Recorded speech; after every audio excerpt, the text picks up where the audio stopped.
Hello, everyone, and welcome to the Future of Space. I'm your host, Daniel Fox. Our guest today is Susan Kilrain.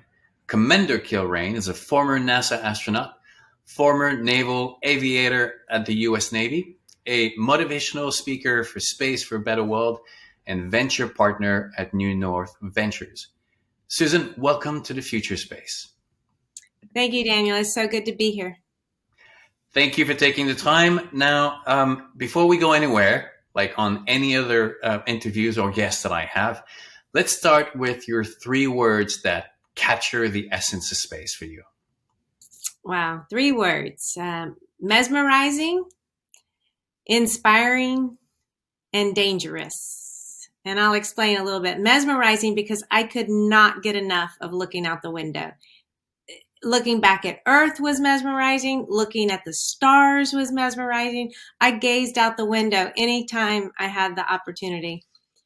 Inspiring because you look at the potential there, and I was inspired myself to go into space and then hope to bring back my experience and inspire kids or even adults to want to go into space.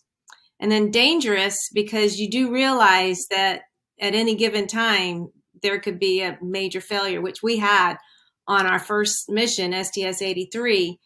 And you quickly realize that spaceflight is a dangerous business. So I would assume that you're the type of person who sits by the window also on the plane?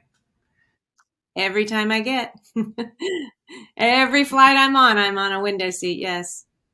Yeah, me too. I can't get enough of looking at the world in such a different perspective, and because we take it for granted, or we take it into a perspective that we're so used to, and every time that we get from above, it's like discovering an entirely new world. All these places that we experience in one way, now you get to see it from above, and I can only imagine from the space station the experience of just that different perspective. And just, I mean, it's the overview effect. It's looking at the Earth in context with the space.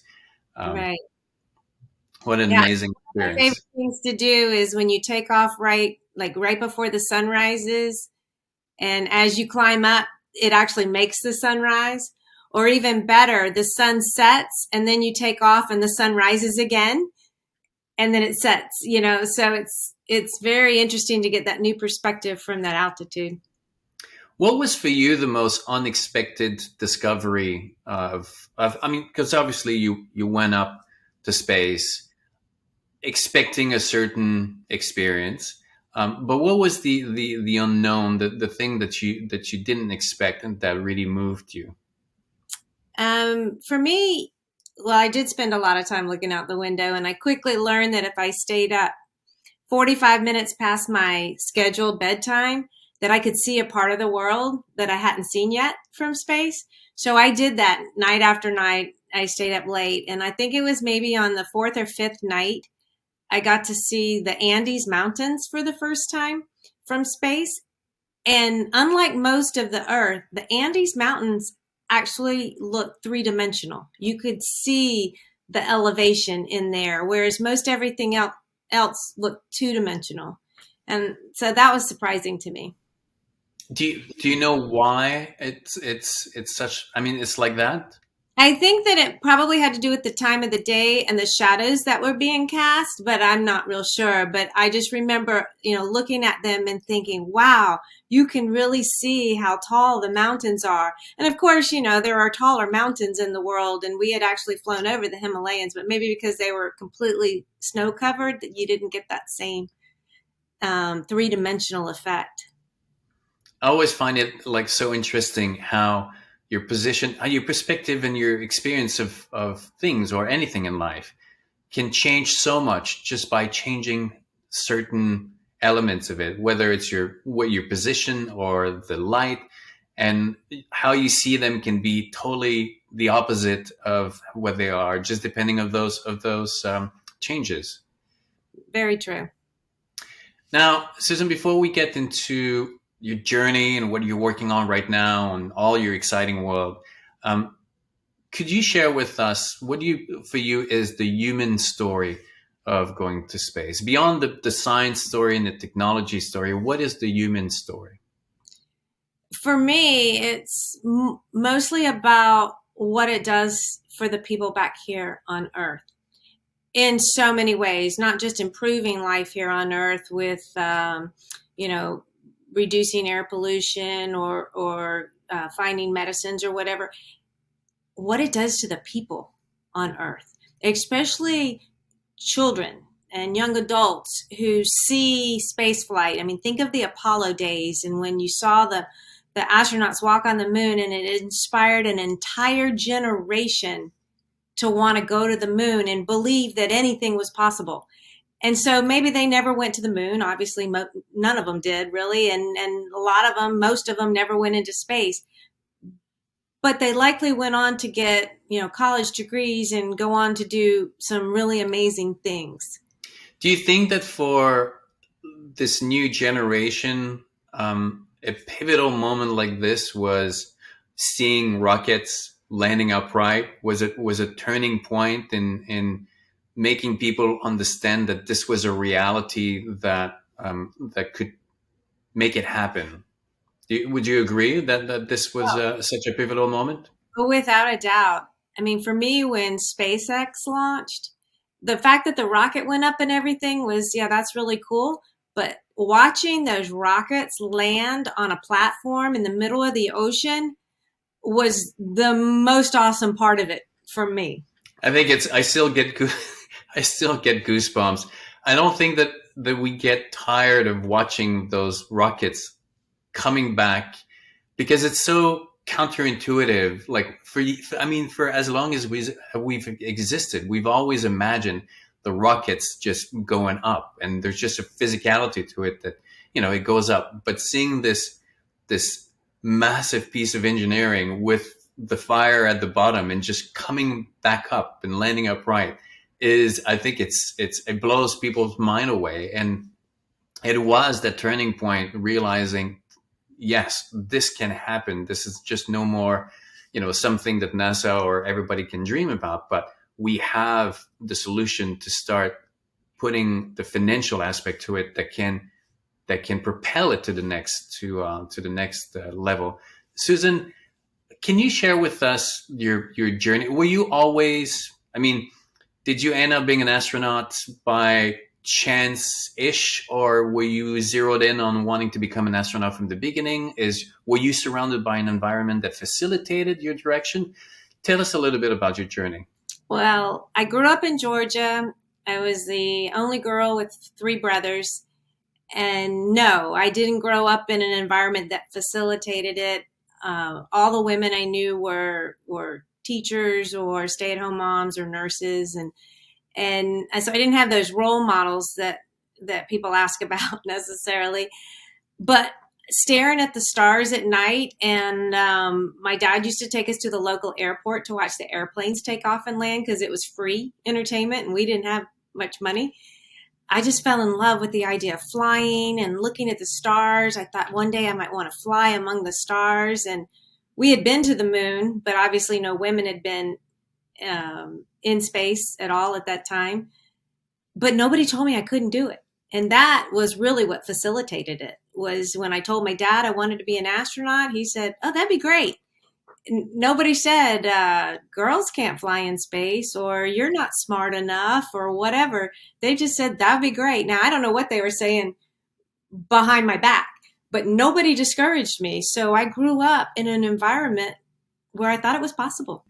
So you're touching a point that is so important, because often we think that to create opportunities, we have to invent what is not invented, when in reality it's more about removing friction rather than, because removing the friction takes a lot less energy and creates a lot more, to one of my opinion. And that's what you're saying is, it's not that you had obstacles, it's just that you had less frictions. You had no people, your parents did not say, no, you can't do that. They basically let go of that energy that you were coming with, and you just went with it to where you wanted to go, right? That's exactly right. Yeah, it is great if you can have representation of your type of person doing whatever it is you want to do, but not having it shouldn't be a reason not to do it. And I can't encourage people enough to encourage kids, young people, to do whatever it is they want to do. I have to sit back sometimes and remember when my own child, who isn't very tall, says they want to be a basketball player when they grow up, and not say, well, you're really short. I just have to encourage them and get them, basketball lessons or tryouts or whatever, and let them fail if they fail, but not be part of the problem, not be an obstacle in their way. I mean, if my dad had said, oh, you can't do that, girls can't do that, I would have never done it. I would have never gone off to do it. It's often when you talk to people and you learn about their journey and you ask them, why are you doing what you're doing? Are you doing something that you like? And they often tell you, it's like, no, but those were the opportunity. This was the way that was presented to me, and then with the least frictions, that I encountered. And you realize that had it been just for this, this yes or this no earlier, their path would have been totally different. So, and again, removing the frictions and making sure that you don't stand in the way of them experiencing what they want, and let them discover failure or challenges by themselves, and not be the one to do it for themselves. I think it's such a wonderful thing to do. Yeah, I 100% agree. Now, so your father, your parents did not stop you from going where you wanted to go. Once you started that journey, how was it? How did it go? And what was the from that moment to you being in space? Well, it definitely wasn't a straight up trajectory. I did encounter some obstacles along the way, but I had good grades in school, and I went to college and got a degree in aerospace engineering, and I worked for Lockheed as a wind tunnel project officer. And I was bored right away. I knew I wanted to be an astronaut, but so did most every aerospace engineer at that time. And I hated sitting at a desk most of the time, and I just needed something more energetic in my life.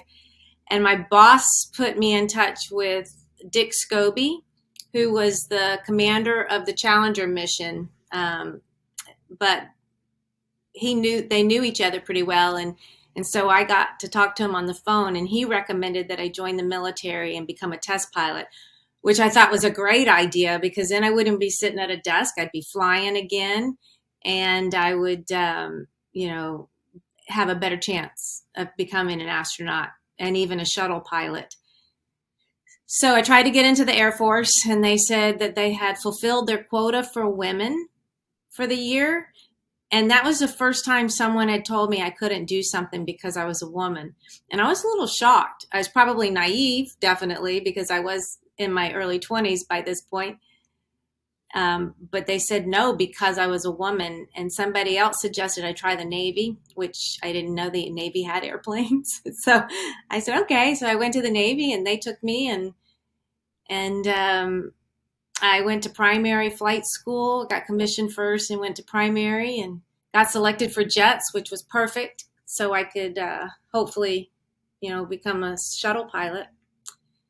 And then I applied to test pilot school. Women weren't allowed to fly in combat at the time. There was a combat exclusion law. So I wasn't flying fighters or anything yet. And when I applied to test pilot school, they didn't take me. And I applied again. They didn't take me. I applied the third time, and they finally accepted me. I don't know if it was just I got tired of hearing from me. They took me. And when I came out of test pilot school, the combat exclusion law was gone, and I got selected to fly the F-14 Tomcat. So I went to do that for a while, and it was definitely an exciting airplane. I could tell you about my first flight, but that would take a few minutes. But please.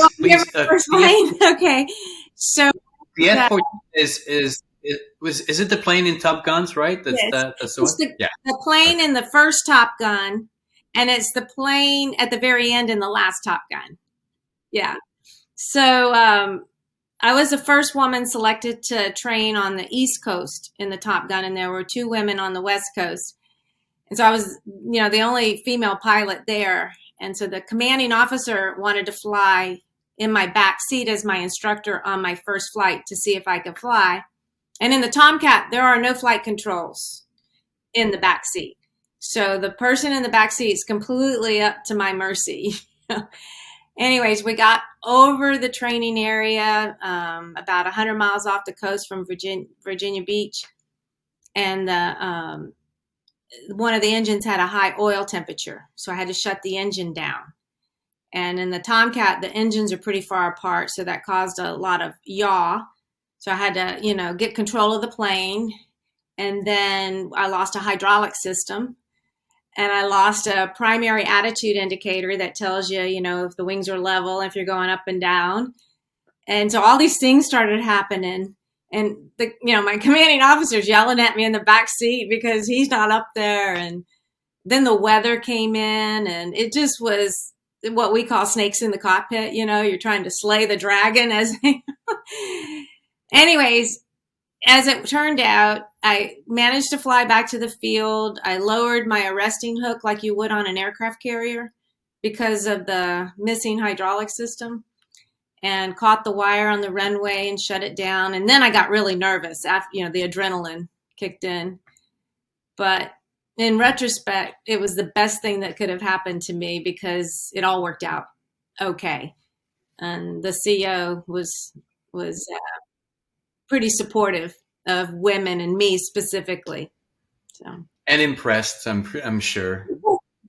Yeah, I mean, I didn't realize how scared I was till I actually landed, and then got to thinking about it. But now, anyways, that's my career. Can you? I mean, what is so? I mean, the only thing that I know about the F-14 is what you see in the movies. What is so exciting about this plane? I think that, like, even in the last Top Gun, there's a sense of reverence about what that plane was or is in history. Is it because just of the pure performance, how it maneuvered in the air, or what was it about the F-14 that was so special?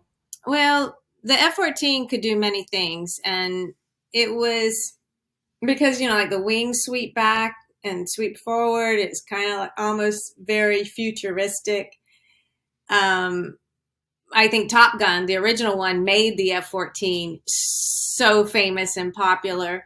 F-18 pilots would argue as to which one was better, but the F-14 had long legs. It could go a long way with the gas it had on board. It carried some amazing missiles, and it could fight pretty well.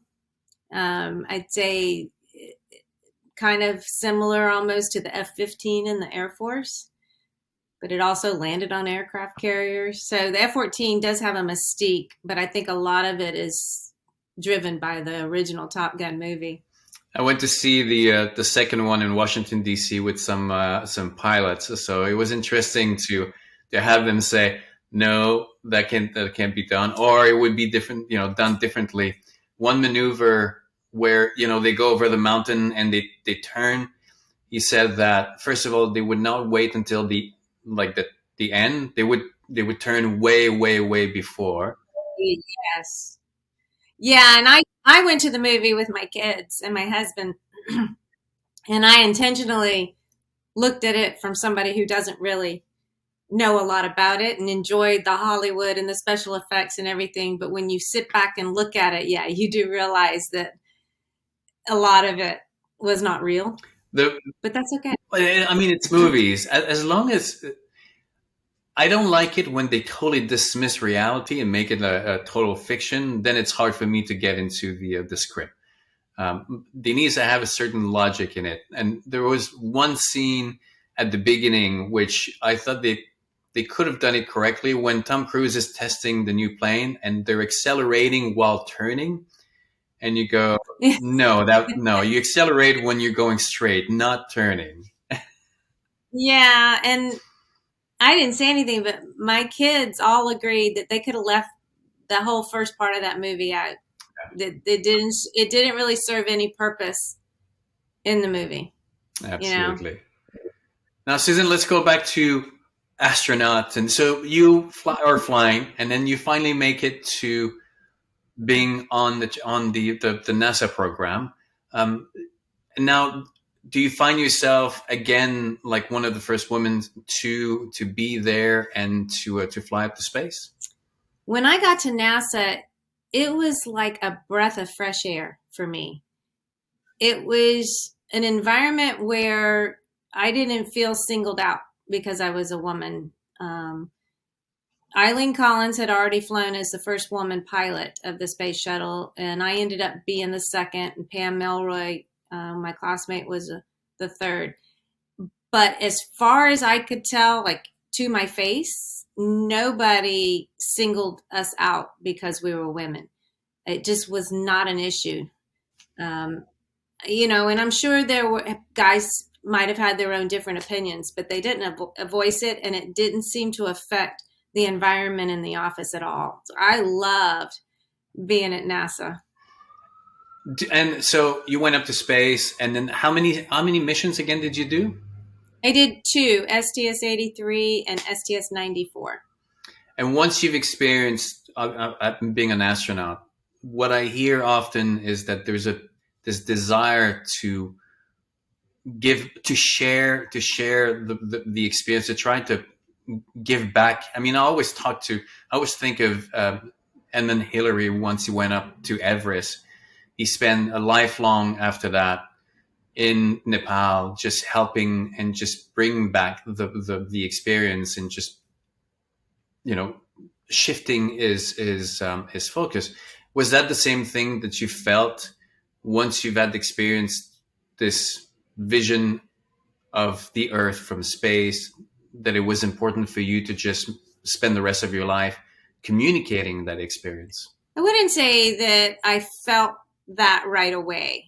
I did eventually take that on as an important part of my life, but my next kind of mountain that I was going to climb was starting a family. And I went on to have 4 kids. And so I was really busy in all of uh, that part of my life. But once the kids started to grow up, I started to do motivational speaking to kids groups. And I'm really happy now. I've teamed up with STEM punks, and I'm educating kids and I'm inspiring them, I hope. um, and so it's been a lot of fun getting in a classroom environment, and sharing my story, and watching them learn different skills, and they build spacecrafts digitally and have emergencies and stuff. So yeah, I that is the of all the things that I do now, that's one of the favorites. Do you think that they understand that it's no more science fiction, that it's truly a reality for them that they can participate in? I think for sure the younger generation thinks space flight is like an everyday occurrence, and maybe not everybody's going yet, but they truly believe that we'll get there, probably in their lifetime. I think they believe. It's quite incredible to think that the first person, or the group of people that were going to be going to Mars, are most likely alive today. That will get to Yeah. see that, and the people going back to moon, or a new generation going to moon. Um, are you encouraging your own children to follow that path? I've kind of taken the same philosophy that my dad had. I encourage when they come up with an idea. I don't push them in any direction, and I don't discourage them from anything they want to do. None have expressed an interest in space flight, but my oldest is about to go off to OCS to become a Navy pilot. Don't know where she got that idea from.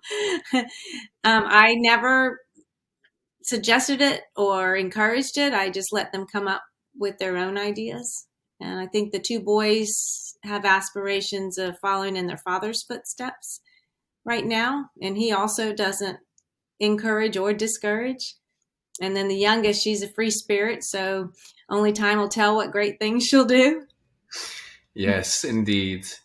Um, while you work with a lot with children, what has been your experience in the general public and their perspective of space? I know there's been a lot of contradiction in a group of the population kind of arguing against going to planet because going to space and thinking that it's at the expense of Earth. But I feel that there's been slowly getting better and better in that discord. Do you feel the same, or you still hear from time to time the usual comment of like, oh, well, it's a waste of money, or why go over there while we have issues on Earth? I still get the question, but generally of an older generation, or, not kids, but, adults. Why are we spending the money? What are we getting out of it? But you're seeing less and less of that as we're hearing more and more about other countries and their programs in space, and we're almost kind of getting into a new sort of space race like back in the 60s. And so you're not hearing quite as much about it. And it's pretty easy to justify the cost of going to space when you turn that around and show someone the payout of sending people to space and how going to space has improved our life here on Earth and paid back the cost many times over. I always tell people that doing things on Earth, the incentives are almost against you, like to do the right thing, because the resources are abundant. You can throw your trash out the window. I mean, the incentives are all work against you. When you go to space, the incentives are about to be super efficient and well thought of, because you don't have any room to mess up. I mean, that atom, that transformed atom of carbon that you have with you, once you take it up to space, you have to figure out how to reuse it over and over and over again, because the idea of opening the door and throwing your trash out to space would be the most the most ridiculous thing, because that is gold. And so many technologies and innovations from space are going to come at the benefit of the Earth, in the same way that what I often tell people, back in the 1900s, you had Tesla, Edison, and the Wright brothers who were trying to take over the sky and power the world. And their approach was not necessarily to directed at the issues of that time, but the world that they created took care of many of the issues that they had. And space is going to bring that. I mean, would you agree with that? I guess so. Oh, absolutely. Absolutely. Some of the things that was invented by or for NASA for the space program might have been invented eventually anyway, but it was invented over a decade earlier because of NASA and the space program. And the things that we've learned and reaped from the space program, and not just NASA, everybody that's going into space, all the organizations, is unquantifiable, if for no other reason than inspiring this generation to go out and do great things in tech fields and STEM. They're gonna change the world for the better. If you had the opportunity of going back up, would you take it? Well, maybe it would depend on the mission. I would say a short duration mission for sure, without a doubt. Something for months or years, probably not. I've got little people still counting on me. Would you?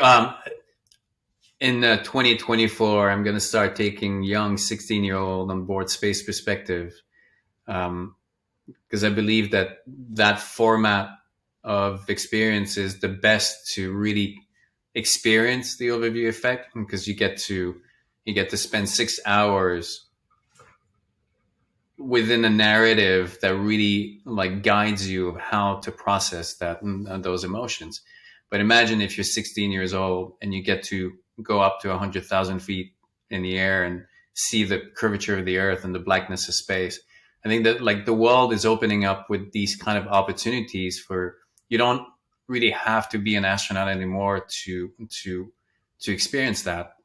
And I think that like more and more is, it was the same thing with planes or with any new technologies at the beginning. At the beginning, it's only limited to very few, and you have to be super, the finances. But slowly and gradually, it opens up. And today, flying, it's not a big investment to what it used to be, and it connects the world. It connects, a lot of people, and space is gonna be that until we get to a point where if you wanted to take your children, and it would be, fairly easy. And I guess you would take the opportunity if you could take your children, right? Oh, for sure.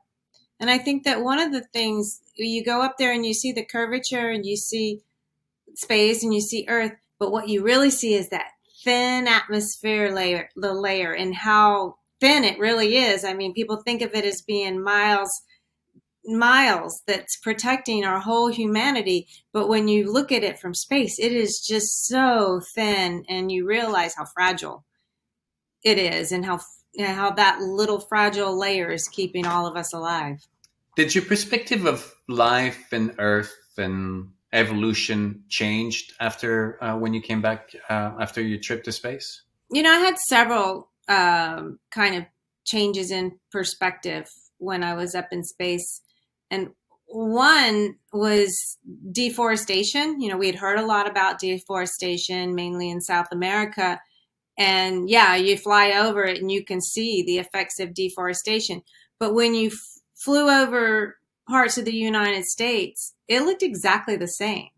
We had already done the deforestation of our forests. Now, you're not talking rainforest in the United States per se, but it was harder for me to criticize what was going on in South America when I realized, we had basically done the same thing decades earlier.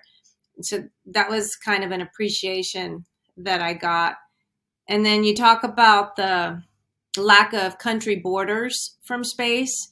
You don't see most country borders, but when you see at night North and South Korea, that's probably the image that made the biggest impact in my mind, because South Korea is very lit up with the city lights and everything. And then there's this hard line of lights at the border, and then complete and total darkness in North Korea. And that just speaks more than 1,000 words. It's incredible. Wow. I mean, it's the difference. I remember when I was on I spent a month on the big island of Hawaii, 6 weeks on the big island of Hawaii, photographing lava. I wanted to photograph lava in the more abstract way, because usually you always have the sinuous landscape. And for me, there had to be more. So I was more taking the context out and looking at these tight shots that create these really interesting shapes. But it's probably one of the biggest contrasts that I've experienced in life, being on a lava field during the day, where the landscape is scorched and distorted, and it's a no man's land, right? Everything is burned. And then at night, all that goes away, and what you see is the glow from all these cracks, and you realize that this is not about destruction, it's about creation. This is the beginning of creation, and it's a total opposite between the day and the night. And I can imagine that when you're from space, Earth during the day is really one thing, but Earth from space at night, it's a total different experience where now it's just about these neurons everywhere, the light, right? Yeah, you're exactly right. Earth during the day is what most people, I think, would conjure up when they think of Earth from space, even if they haven't been there. You know, this green and blue kind of ball.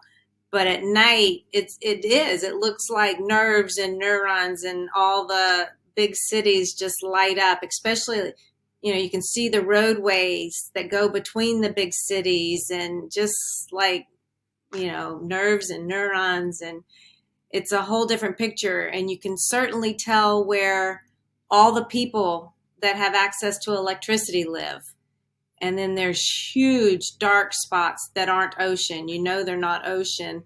And so you see it in the outback in Australia, and in most of Africa and South America, whereas North America up to pretty low in Canada, because it gets pretty dark in Canada once you get above the major cities. And then also Europe is so lit up, and then the rest of it's very dark. Yeah, Canada is like just it's one line with all the big cities. Like 99% of the people live like right there, and then yeah. And the U.S. I mean, I always tell people because I've traveled in Argentina and Alaska, Mexico, a lot of places, and I'm always so grateful how the U.S. has a diversity of landscape so close to major cities without like if you go to Argentina, often you have to, it's an expedition just to get to these places. And in the US, 2 hours from Vegas, 2 hours from San Francisco, 2 hours from LA, or 2 hours from New York, you have a diversity of landscapes that are absolutely just breathtaking. There's such a richness of landscapes in the U.S. that I think people take it for granted how fortunate we are. Yeah, we are very, very fortunate. We have a lot represented. And also, like you said, pretty much anywhere you live, you can go 2 or 3 hours and see another environment completely. It reminds me of when I was in Kenya. I was, you know, probably a teenager.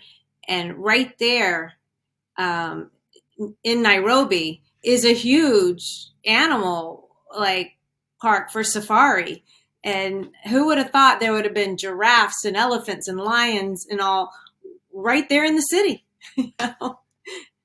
And it's not a zoo. It's not like an American zoo. It's, no kidding, wildlife just out on their own. Now, Susan, what are you? So you're on the North. I can't remember the venture group that you're. New York Venture. And so you're working with that. You are with Space for a Better World, a STEM punk. So what, like in the next 5 years, what are the exciting projects that you're working on? Well, I'm writing a book, which gets put on the back burner a lot because of all the other things. I'm really enjoying working with STEM punks, which is new. We just got off the ground. My portion of it is, and so I'm hoping that relationship continues and grows in the future. My kids have gotten to the point where they don't need me all the time, so I am more free to branch out and do the things I like. So, and I do hope, I have written a children's book as well, which should come out next year. It's already on its way to the publisher, but the other book might take a little longer. Well, the world is extremely happy to have you back and sharing your wisdom and your experience. Susan, if you had like a couple, what would be the words of wisdom? But maybe it's a teaser to your children book or your upcoming book. But what would be the words of wisdom by Susan Kilrain? Well, for my like little soundbite words of wisdom, it's on the back of my business card, is dare to dream. And do you think that we still dream in that capacity, or we maybe didn't dream for a while, but now we're entering a new era of dreaming? I think we have had some ups and downs, but right now I feel like we're in an explosion of dreamings, and maybe it's because I am doing venture capital work, and I'm meeting with amazing innovators and startup CEOs and stuff, that I see the things that they have dreamed and realize that dreaming is definitely there. I I often have this conversation because for many years, because of what I do in the wilderness expeditions or the nature photography, for 15, 20 years, the narrative and the environment in which I was working in was kind of a depressing story. It was always the humans are a bad species, and we're if you're taking the humans out of the equation, everything would be working perfectly. And for me, it was always, um, I mean, you have children, and if you keep telling people that they're bad, then they're obviously their self esteem will go along with it. And I've always understood that we're not a bad species. It's just that life is messy, and humans are expert at pushing the boundaries, and that process is complicated, right? We make mistakes, but then we fix those mistakes, and we keep bringing life to new places. And in the space industry, the feeling is really different. It acknowledges all the challenges and issues that we have, but it's yes, we can, and space is going to be part of the solution. It's just this collective desire to fix and to move forward. And that when you talk about dreaming, you feel like everybody is just like dreaming the impossible and making the impossible happen. I mean, is that the same feeling you have? That's exactly the feeling I have. I mean, I think that pretty much everybody who travels in space cares about our planet, cares about humanity, and some are looking in the short term improvements that can be made. Some are looking in the long term. Some are looking centuries away, like if we're going to colonize another planet, and you know, it's just people want humanity to survive, and people want our Earth to survive. I'm not seeing it any different. If, not in my travels right now. I think that we give ourselves not enough credit to do the right thing. I think that often we visualize like a future of problems and challenges, and us being static and powerless and go, oh my God, like, what are we going to be doing? When in reality, there's a lot more people who try to do the right thing and try to find solutions. And yes, challenges, the complexity of challenges and issues increases as technology evolves, but also our capacity to deal with them. And more and more, I think that we're going back and understanding, give ourselves the credit that we can do. We're active participant in those situations, right? I think part of the issue is that the bad things get highlighted, and the bad people or organizations get highlighted. Those that are doing good and the good outcomes don't get advertised nearly as much. And so that can kind of portray a doom and gloom sort of feeling. And those folks that are doing good things and seeing good things need to get more in the more out there. Social media is a good place that you see both the good and the bad, I think. So let's make sure that we give the platform to the good so that people can start realizing that we're not such a bad species. We're we're complicated. Life is complicated. Nature is complicated. But there's 8 billion on the planet, and we're doing okay. And for me, there's you know you and I, we exist today because we have ancestors who decide to explore and push the boundaries and leave the nest and go to new places. And there is a future ahead of us that will exist because we will push the boundaries, because we will go to new places, because we will leave the nest. And I cannot, in my mind, I cannot rob that future because we decide, oh no, like, let's not go there. It's in the back of my mind. Yeah. I think we have to go there, wherever there is. Excellent. Susan, I want to be mindful of your time. Thank you so very much for being on the Future Space and sharing your wisdom. I'll make sure that we have all the links to your website, social media, and LinkedIn if people want to contact you. And I can't wait to see your book, read your book. Even though if it's for children, I'll take the time to read it. I think we all have to nurture the That's, children in us, the child yeah. in us.